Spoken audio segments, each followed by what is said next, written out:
তাহলে কেন নির্বাচনে আসলে যাওয়া, যদি এরকম আশঙ্কা থাকেই যে এই নির্বাচনের ফলাফল তো আসলে ঠিক হয়ে আছে বা জানাই আছে? আচ্ছা, আমি আপনাকে কেমন ইলেকশন ইঞ্জিনিয়ারিং হচ্ছে এটা একটা দিই। আমার কাছে আমার সিরাজগঞ্জ 6 আসনের যে বিএনপির মনোনীত প্রার্থী এম এ মুহিত সাহেব, উনার হচ্ছে হলফনামা আর একটা কোম্পানি রেজিস্ট্রেটেড ইউকেতে কোম্পানি ফাইল আছে। আপনি জাস্ট এটা দেখেন একটু।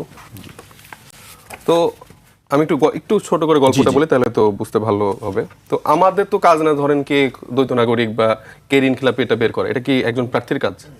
সেটা তো না, নির্বাচন কমিশন, এটা নির্বাচন কমিশনে বা ওইখানকার যে প্রশাসন আছে, দায়িত্বশীল আছে তাদের কাছে। তো আমরা যখন আমাদের মনোনয়ন বৈধতা পেল, যেদিন আমাদের ঘোষণা করলো, তখন আমি দেখতে পেলাম যে সোশ্যাল মিডিয়াগুলোতে এম এ মোহিত সাহেব আছেন, উনার ব্যাপারে হচ্ছে দ্বৈত নাগরিকত্বের বিভিন্ন ইনফরমেশন আসা শুরু করলো। তো আমরা তো সারপ্রাইজ যে আসলে আমরা তো আস্থা রাখতে যাচ্ছি নির্বাচন কমিশনের প্রতি, যে তারা আসলেই যাচাই বাছাই করে প্রত্যেকটা বিষয় দেখবে, যেটা আমাদের ক্ষেত্রেও দেখতেছে বা আমরা দেখতে পাচ্ছি যে আমাদের ক্ষেত্রে খুবই কঠোরভাবে তারা দেখছে, আমরা সবচেয়ে সব দলের ক্ষেত্রে। কিন্তু যখন এটা দেখলাম, তখন আমি আমার জায়গা থেকে আমার যেই রাজনৈতিক অধিকার, নাগরিক অধিকার, আমি প্রার্থী হিসেবে তার বিরুদ্ধে আপিল করলাম। আপিল করার সময় আমি তাদেরকে জিজ্ঞেস করলাম যে আপনারা কি এটা ভেরিফাই করেন নাই? বলছে এটা তো আপনারা দেখবেন, আপনারা বের করেন। তো তাদের এই কথাটা শুনে প্রথমে বুঝলাম যে আসলে তারা কতটুকু একটা দলের প্রতি বায়াসড। ঠিক আছে, ফাইন। তো তারপরে গতকালকে আমার শুনানি ছিল, ওনারাই বলছেন যে এটা আপনারা দেখবেন, এটা নাকি আমাদের বের করার কাজ। মানে বলছি এই ইনফরমেশনগুলো আপনারা চেক করে বের করবেন না। তো গতকালকে আমার শুনানি ছিল। তো শুনানিতে আমাদের কাছে ধরেন অ্যাজ এ সিটিজেন আমাদের কাছে তো খুব বেশি ইনফরমেশন পাওয়ার সুযোগ নেই। এই যে আপনি দেখেন, এটা একটা মানে গভর্নমেন্টের অফিসের কোম্পানি রেজিস্টার্ড একটা জায়গা। আমি এখানে মুহিত সাহেবের যেই ইলেকশনে যে হলফনামা দিয়েছে, সেখানে দু একটা ইনফরমেশন বলি, আপনি জাস্ট একটু মিলাই নেন। একটু 3 নাম্বার পেজে দেখেন ওনার নাম কি মুহিত দেয়া আছে কিনা। থ্রিতে মুহিত দেয়া আছে। তারপরে আপনি এরপরের কয়েকটা পেজে যান, প্রবাবলি এটাতে, এখানে ওনার মেয়ের নাম হচ্ছে শামামা মুহিত কন্যা, এই যে এখানেও কিন্তু সেটা দেয়া আছে। তারপরে এখানে ওনার যে বয়স, ওনার বয়সও সেম। তারপরে ওনার যে ওয়াইফের নাম সেটাও সেম। তো এখান থেকে তো মোটামুটি তার দেয়া প্রাপ্ত তথ্য অনুযায়ী কোম্পানিটা রেজিস্ট্রেড হয়েছে ইউকেতে, এবং এটা ইউকের অফিশিয়াল ইউনাইটেড কিংডমের রেজিস্ট্রি। তো এই ইনফরমেশন দেওয়ার পরে এখন যখন আপিল শুনানি হচ্ছে, তো সেখানে আমাদের সাইড থেকে যখন আমরা জাস্ট বলার চেষ্টা করলাম, উনি সরাসরি ওনার দিকে চলে গেল জাস্ট কয়েকটা কোয়েশ্চেনে, যে আচ্ছা আপনি কি ওখানকার নাগরিক? মানে উনি পারলে কোয়েশ্চেনের উত্তরটাও দিয়ে দিচ্ছে। উনি বলার চেষ্টা করছে যে না, আমি মানে সারা জীবন পড়ালেখা এখানে করছি, তারপরে 15 বছর ওইখানে পিএইচডি করছি, এরকম সে ইনফরমেশন দেওয়ার চেষ্টা করলো।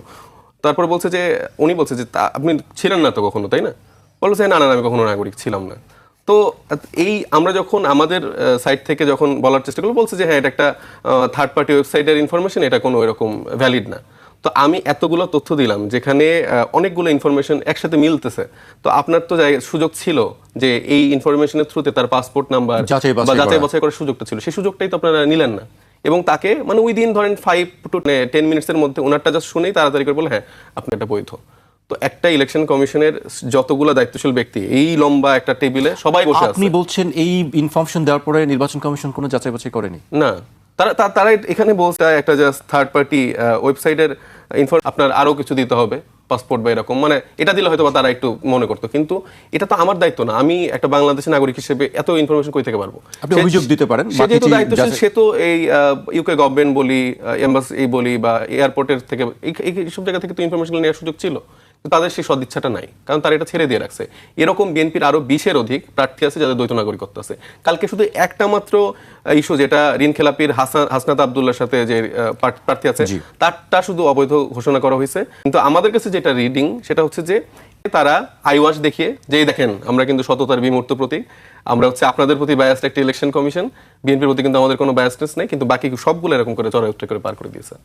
যেগুলোতে হচ্ছে যে পাসপোর্ট কপিও দিয়েছে অন্যান্য আসনগুলোতে, সেগুলো হচ্ছে যে ঝুলিয়ে রাখছে। আজকে সম্ভবত সেটার একটা সিদ্ধান্ত আসার কথা। তো একটা নির্বাচন কমিশনে যদি এইভাবে চলতে থাকে, মানে আমি আর কি এক্সাম্পল দিব, আপনার সামনে তার হলফনামা, সেই রেজিস্টার্ড ইউকের অফিসিয়াল গভর্নমেন্টের ওয়েবসাইট কোম্পানির সব ইনফরমেশনগুলো দিলাম। চাই যারা আমাদের দর্শকরা আছে তারাও একটু রিচেক করে নিতে পারেন, তাহলে বুঝেন আপনারা আসলে কোন নির্বাচন কমিশনের অধীনে কিভাবে আসলে ইলেকশনটা করতে যাচ্ছেন।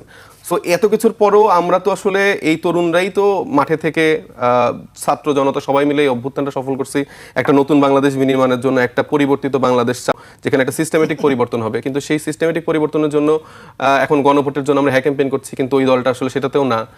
মানে তারা আসলে কি চাচ্ছে, মানে একদিকে আমরা দেখতেছি যে মানে এই জুলাইয়ের ফলেই তো আসলে যে অ্যাটর্নি জেনারেল মানে হলেন, যে ওনার নাম কি, মোহাম্মদ আসাদুজ্জামান, তো সাবেক যে অ্যাটর্নি জেনারেল ছিলেন, সে এখন হচ্ছে বিএনপির প্রার্থী হিসেবে ইলেকশন করতেছেন। তো সে একটা সবাই যে বলতেছে যে যখন হচ্ছে যে এরকম রিড করা হয়, সে নাকি এটা আটকানোর চেষ্টা করছিল, যে না তো আমরা সবাইকে এরকম করে করতে পারি না, এবং তারা এখন বলা শুরু করছে ইলেকশনের মাঠে। আগে তো বলতো না, এই একটা ভেগ আনসার দিত তারেক রহমান সাহেবের মতো, উই হ্যাভ প্ল্যান কি সেটার কেউ জানে না। সো এই উই হ্যাভ এ প্ল্যানের মতো করে তারা প্রত্যেকটা জায়গায় ভেগ এরকম করে উত্তর দিত, হ্যাঁতেও আসি নাতেও আসি, কিন্তু কোনো উত্তর দিত না। এখন ইলেকশনের আগে হয়তো কিছু ভোটার ব্যাংক ট্যাঙ্ক দেখতে পাচ্ছে, তখন এগুলো জানাচ্ছে। আবার দেখতেছি যে এই মানে বিভিন্ন হত্যা মামলায় আসামি এরা 200-300 কর্মী বিভিন্ন জায়গায় আওয়ামী লীগের যারা ছিলেন তারা সব বিএনপিতে যোগ দিচ্ছে, সেটা আবার ফলাও করে তারা অনুষ্ঠান করে তাদেরকে গ্রহণ করতেছে। তো এই যদি হয় বিএনপির অবস্থান, কথাই যদি হয় বা আপনার বক্তব্য অনুযায়ী যদি অবস্থা যদি এটাই হয় যে আপনারা বুঝতে পারছেন, তাহলে কেন আসলে সেই নির্বাচনে আপনারা পার্টিসিপেট করছেন? আমরা তো চেষ্টা করতেছি, মানে বলে কয়ে প্রতিবাদ করে সর্বোচ্চ চেষ্টাটা আমরা তো করে যাচ্ছি, কারণ আমরা তো নতুন করে আর কোনো রক্তপাত চাই না, কোনো হানাহানি চাই না।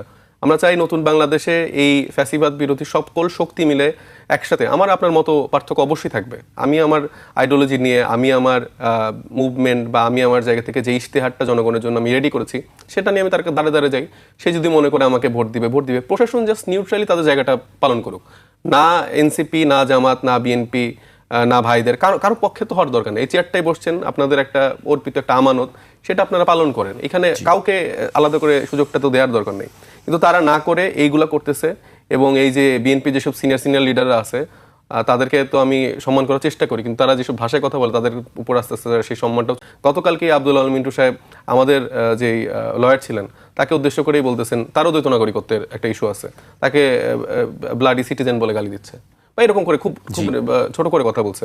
তো এই ব্লাডি সিটিজেনদের কাছে আপনারা এখন এই ভোটের আগে টুপি পরে ইসলামী লেবাস ধারণ করে হঠাৎ করে যে হচ্ছে ভোট চাবেন, ক্ষমা চাবেন, আমি একটাকে অ্যাড করি, এই যে টুপি পরে ভোটের মাঠে নামা বা ইসলামী লেবাস, এটা তো আমরা দেখছি সব রাজনৈতিক দলে করেনি। তো এই যে ওনারা যে এরকম করে শুরু করতেছে, কিন্তু আমাদেরকে তো তারা ওইভাবে তো মূল্যায়ন করে না, কারণ ভোটটা পেয়ে যাওয়ার পরে আব্দুল আল মিন্টু সাহেব থেকে শুরু করে আপনারা নতুন করে এই সালমান এফ রহমান তৈরি হইতে দেন, তারপরে ওই আওয়ামী লীগের সময় যেসব বড় বড় লোকজন ছিল যারা আসলে মানুষই মনে করতো না, এরকম অলরেডি কিছু ফিগার তৈরি হয়ে গেছে, সালাউদ্দিন সাহেব থেকে শুরু করে অনেকে তৈরি হয়ে গেছে।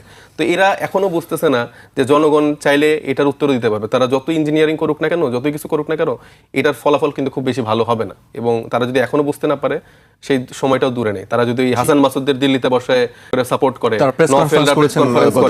হচ্ছে যে তারা বাংলাদেশের ভিতর বিষয়ে এখন কথা বলা শুরু করে দিল্লিতে বসে বসে, এটা তো কারো শেল্টার ছাড়া তো তারা সুযোগটা পায় না। অ্যাটর্নি জেনারেল এই হচ্ছে যে সালাউদ্দিন সাহেবরা এদেরকে সুযোগটা করে দিচ্ছে, এই বড় গলায় কথা বলার সুযোগ করে দিচ্ছে। মাসুদ ভাই আছেন আমার সামনে, কিন্তু তারপর প্রশ্নটা আপনাকেই করছি। আমি কথার মধ্যে বলছিলাম যে আসলে নির্বাচন আসলেই আমাদের লেবাসটা কেন পাল্টাতে হয়? শুধু এবারের কথাই বলছি না, আমি অতীতের অনেকবার দেখেছি, অনেক যে নির্বাচনের আগেই আমাদের এটা পাল্টে যায়, বদলে যায়। এটা কেন?